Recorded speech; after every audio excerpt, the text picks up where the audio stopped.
शांताकारं भुजंगशयनं पद्मनाभं सुरेशं विश्वाधारं गगनसदृशं मेघवर्णं शुभांगं लक्ष्मीकान्तं कमलनयनं योगिभिर्ध्यानगम्यं वंदे विष्णु भवभयहरं सर्वलोकैकनाथं। मंगलम भगवान विष्णु मंगलम गरुड़ध्वज मंगलम पुंडरीकाक्ष मंगलाय तनोहरि। ओम नमो भगवते वासुदेवाय। आज का दिन आप सभी के लिए मंगलमय हो। आज पौष महीने का 12वां दिन है। आइए सुनते हैं पौष मास की कथा का 12वां अध्याय। सूत जी आगे कहते हैं, श्री कृष्ण ने अपने समृद्ध अनर्थ देश में पहुंचकर वहां के लोगों की वीरा वेदना बहुत कुछ शांत करते हुए अपना श्रेष्ठ पांचजन्य नामक शंख बजाया। भगवान के होठों की लाली से लाल हुआ वह श्वेत वर्ण का शंख बजते समय उनके कर कमलों से ऐसा शोभायमान हुआ जैसे लाल रंग के कमलों पर बैठकर कोई राजहंस उच्च स्वर से मधुर गान कर रहा हो। भगवान के शंख की वह ध्वनि संसार के भय को भयभीत करने वाली है। उसे सुनकर सारी प्रजा अपने स्वामी श्री कृष्ण के दर्शन की लालसा से नगर के बाहर निकल आए। भगवान श्री कृष्ण आत्माराम हैं। वे अपने आत्मलाभ से ही सदा सर्वदा पूर्ण काम हैं।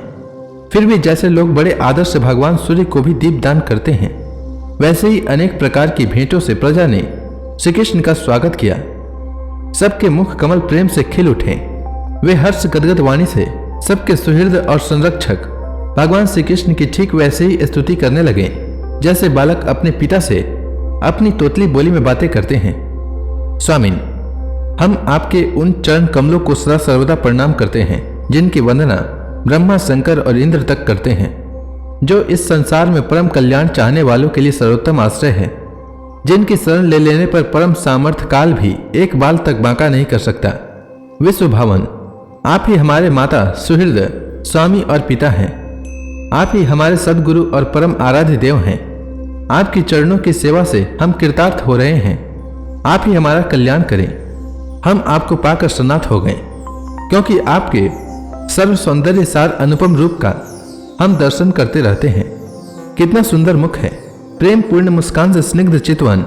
यह दर्शन तो देवताओं के लिए भी दुर्लभ है। कमल नयन श्री कृष्ण, जब आप अपने बंधु बांधवों से मिलने के लिए हस्तिनापुर अथवा मथुरा चले जाते हैं, तब आपके बिना हमारा एक एक क्षण कोटि कोटि वर्षों के समान लंबा हो जाता है। आपके बिना हमारी दशा वैसे ही हो जाती है जैसे सूर्य के बिना आंखों की। भक्त वत्सल भगवान श्री कृष्ण प्रजा के मुख से ऐसे वचन सुनते हुए और अपनी कृपामयी दृष्टि से उन पर अनुग्रह की वृष्टि करते हुए द्वारका में प्रविष्ट हुए। उदार शिरोमणि वासुदेव, अक्रूर, उग्रसेन, अद्भुत पराक्रमी बलराम, प्रद्युम्न, चारुदेशन और जाम्बवती नंदन सांब ने जब यह सुना कि हमारे प्रियतम भगवान श्री कृष्ण आ रहे हैं, तब उनके मन में इतना आनंद उमड़ा कि उन लोगों ने अपने सभी आवश्यक कार्य, सोना, बैठना और भोजन आदि छोड़ दिए। प्रेम के आवेग से उनका हृदय उछलने लगा। वे मंगल शकुन के लिए एक गजराज को आगे करके स्वस्तयन पाठ करते हुए और मांगलिक सामग्रियों से सुसज्जित ब्राह्मणों को साथ लेकर चले। शंख और तुरही आदि बाजे बजने लगे और वेद ध्वनि होने लगी। वे सब हर्षित होकर रथों पर सवार हुए और बड़ी आदर बुद्धि से भगवान की अगवानी करने चले। साथ ही भगवान श्री कृष्ण के दर्शन के लिए उत्सुक सैकड़ों श्रेष्ठ वारांगनाएं, जिनके मुख कपलों पर चमचमाते हुए कुंडलों की कांति पड़ने से बड़े सुंदर दिखते थे, पालकियों पर चढ़कर भगवान की अगवानी के लिए चली। बहुत से नट, नाचने वाले, गाने वाले, विरध बखानने वाले सूत, मागध और वंदी जन भगवान श्री कृष्ण के अद्भुत चित्रों का गायन करते हुए चले। भगवान श्री कृष्ण ने बंधु बांधवों, नागरिकों और सेवकों से उनकी योग्यता के अनुसार अलग अलग मिलकर सबका सम्मान किया। किसी को सिर झुकाकर प्रणाम किया, किसी को वाणी से अभिवादन किया, किसी को हृदय से लगाया, किसी से हाथ मिलाया, किसी की ओर देखकर मुस्कुरा भर दिया और किसी को केवल प्रेम भरी दृष्टि से देख लिया। जिसकी जो इच्छा थी उसे वही वरदान दिया। इस प्रकार चांडाल पर्यंत सबको संतुष्ट करके गुरुजन, सपत्नीक ब्राह्मण और वृद्धों का तथा दूसरे लोगों का भी आशीर्वाद ग्रहण करते एवं वंदी जनों से विरुदावली सुनते हुए सबके साथ भगवान श्री कृष्ण ने नगर में प्रवेश किया। सौनक जी, जिस समय भगवान राजमार्ग से जा रहे थे, उस समय द्वारका की कुल कामिनियां भगवान के दर्शन को ही परमानंद मानकर अपनी अपनी अटारियों पर चढ़ गई। भगवान का वक्ष स्थल मूर्तिमान सौंदर्य लक्ष्मी का निवास स्थान है। उनका मुखारविंद नेत्रों के द्वारा पान करने के लिए सौंदर्य सुधा से भरा हुआ पात्र है। उनकी भुजाएं लोकपालों को भी शक्ति देने वाली है। उनके चरण कमल भक्त परमहंसों के आश्रय है, उनके अंग अंग शोभा के धाम है। भगवान की इस छवि को द्वारकावासी नित्य निरंतर निहारते रहते हैं, फिर भी उनकी आंखें एक क्षण के लिए भी तृप्त नहीं होती। द्वारका के राजपथ पर भगवान श्री कृष्ण के ऊपर श्वेत वर्ण का छत्र तना हुआ था। श्वेत चंवर डुलाए जा रहे थे, चारों ओर से पुष्पों की वर्षा हो रही थी। वे पीतांबर और वनमाला धारण किए हुए थे। इस समय वे ऐसे शोभायमान हुए मानो श्याम मेघ एक ही साथ सूर्य, चंद्रमा, इंद्रधनुष और बिजली से शोभायमान हो। भगवान सबसे पहले अपने माता पिता के महल में गए। वहां उन्होंने बड़े आनंद से देवकी आदि सातों माताओं को चरणों पर सिर रखकर प्रणाम किया और माताओं ने उन्हें अपने हृदय से लगाकर गोद में बैठा लिया।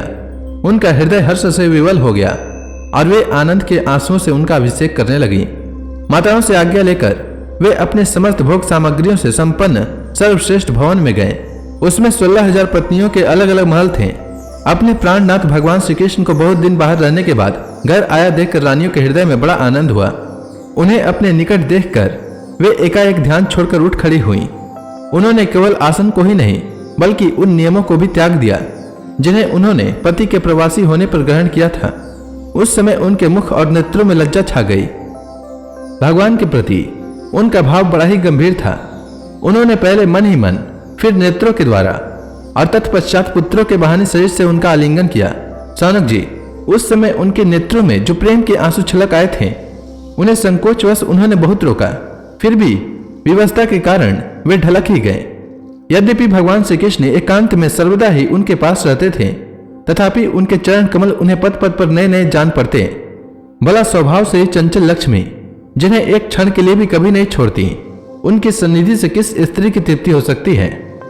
साक्षात परमेश्वर ही अपनी लीला से इस मनुष्य लोक में अवतीर्ण हुए थे और सहस्त्रों रमणीय रत्नों में रहकर उन्होंने साधारण मनुष्य की तरह क्रीड़ा की, जिनकी निर्मल और मधुर हंसी उनके हृदय के उन्मुक्त भावों को सूचित करने वाली थी, जिनकी लजीली चितवन की चोट से बेसुध होकर विश्व विजयी कामदेव ने भी अपने धनुष का परित्याग कर दिया था। वे कामनीय कामिनियां अपनी काम विलासों से जिनके मन में तनिक भी शोक नहीं पैदा कर सकी, उन असंग भगवान श्री कृष्ण को संसार के लोग अपने ही सकाम कर्म करते देखकर आसक्त मनुष्य समझते हैं। यह उनकी मूर्खता है। यही तो भगवान की भगवत्ता है कि वे प्रकृति में स्थित होकर भी उसके गुणों से कभी लिप्त नहीं होते। जैसे भगवान की शरणागत बुद्धि अपने में रहने वाली प्रकृति गुणों से लिप्त नहीं होती। तो इसी के साथ यह अध्याय समाप्त हुआ। इसके आगे की कथा मैं कल के अध्याय में सुनाऊंगा। तब तक के लिए भगवान हरि का नाम लेते रहें। तो प्रेम से बोली भगवान विष्णु की जय, श्री कृष्ण भगवान की जय, लक्ष्मी माता की जय, तुलसी माता की जय, समस्त देवी देवताओं की जय।